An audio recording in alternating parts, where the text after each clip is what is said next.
السلام علیکم سامعین گوجری محسمہ پروگرام سجری گل کے نال تھارو میزبان طارق محمود حضر خدمت ہے۔ امید ہے کہ تم سارا باسط و سلامت ہوئیں گا، ایمان و اقان کی حالت میں زندگی کا ایام گزاریا ہوئیں گا۔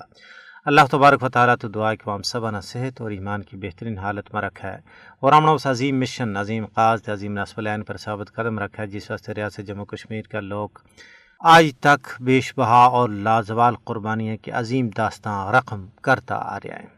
انہوں نے اپنی جان، اپنا مال، اپنی اولاد اور ہر چیز کی قربانی پیش کی، لیکن باطل بھارت کے سامنے سر تسلیم خم نہیں کی اور اہل ایمان کی یہی کیفیت ہے۔ وہ اللہ کا راہ میں جب نکلیں تو وہ اپنوں سب کچھ تج دیں، لیکن مکار، عیار، دشمن اور ظالمہ کے سامنے سر تسلیم خم نہیں کرتا۔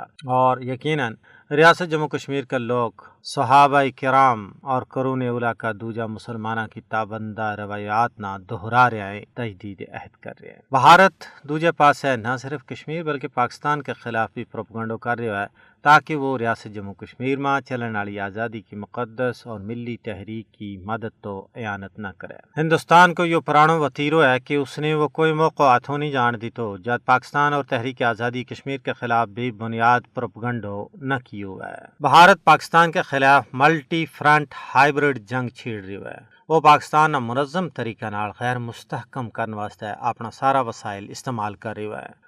بھارت پاکستان نہ دہشت گرد گروپوں کو حمایتی قرار دینے کی بھی کوشش کر رہا ہے، حالانکہ اسلام آباد کے خلاف بھارتی پروپیگنڈو کئی باری بے نقاب بھی ہو چکی ہے۔ دراصل بھارتی مکار سامراج اپنا مکروہ کرتوتاں اور اپنا سیاہ کارنامہ ور پردو کرنے واسطے پاکستان مخالف پروپیگنڈا نہ ایک ہتھیار کا طور پر استعمال کر رہا ہے۔ یہی وجہ ہے کہ کشمیر میں نام نہاد معمول کی واپسی کا من گڑت بیانیہ نہ آگے بڑھانے واسطے مسلسل بہتان پر بہتان لا رہا ہے، جس نال بفضل تعالی تحریک آزادی کشمیر پر کوئی فرق نہیں پین لگو، بلکہ اس کی اپنی ساکھ نہ صرف علاقائی بلکہ بین الاقوامی سطح پر متاثر ہو رہی ہے۔ لوگ اس ناکوڑ کو بادشاہ تصور کریں اور اس پر کوئی بھی اعتبار کرنے واسطے تیار نہیں ہے۔ حالانکہ ریاست جموں کشمیر اس وقت دنیا کی سب تو بڑی فوجی چھاونی میں تبدیل ہو گئی ہے۔ کشمیر کا شہراں، گراواں اور کانڈیاں میں اس وقت 10 لاکھ تو زیادہ بھارتی فوجی بگیاڑ موجود ہیں، جنہوں نے بے گناہ لوگوں کو جینو حرام کیے ہوا ہے۔ پاک بھارت کشیدگی نہ ہوا دین اور کشمیر میں بڑھتی ور تیل سٹن میں نہ صرف بھارتی نیتا بلکہ گودی میڈیا کو بھیانک کردار ہے، جڑو مودی حکومت کی منہ بولی کو کردار ادا کر رہے ہیں۔ گودی میڈیا فتنوں فساد اور دو ملکوں کے بچکار آگ لان میں اپنوں ثانی نہیں رکھتو۔